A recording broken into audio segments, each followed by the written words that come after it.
Bismillahirrahmanirrahim. Assalamu alaikum. My name is Hassan, and today we are going to add some custom content for processing order email when customers select shipping method local pickup in checkout page in WooCommerce WordPress.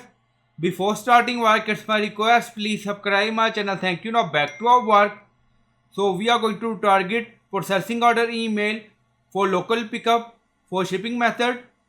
So we are going to add custom code. Now go to dashboard. On left side you see plugin. So click on add new plugin. Then in search plugin write WP code. So this is plugin WP code. Inside header and footer we will use. So you will install this plugin and activate it. And after activation on left side you see code snippet and then you see add snippet. So click on it. Then you see add your custom code. So again click on it. Now create custom snippet section open and then you can add title here. Then you see code preview. On right side you see code type. Drop down select PHP snippet. Now we are going to paste code and you will find this code in video description or in comment section. Then in custom code you see customer processing order email ID. So we are going to target customer processing order. You will find this code in video description or in comment section. Now you see we are going to target customer processing order email ID and then you see custom message. Please wait for telephone confirmation of local pickup. So you can add custom message according to requirement and then you see get shipping method local pickup and then scroll down you see insert method auto insert location run everywhere. On top you see inactive now active and then click on save snippet.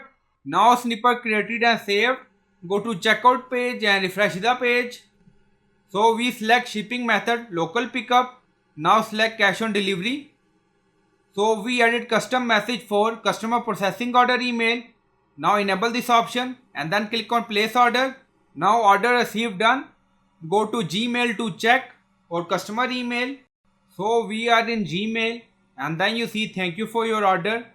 So customer received this email and then you see note please wait for telephone confirmation of local pickup. Now back to WordPress dashboard code. Now in code you see local pickup format. Now go to cart page. Now you see local pickup. Now same format. If both format is not same like shipping local pickup and custom code local pickup, then your code not work. So I hope you like this video. Please like, comment, share, subscribe. Thank you for watching.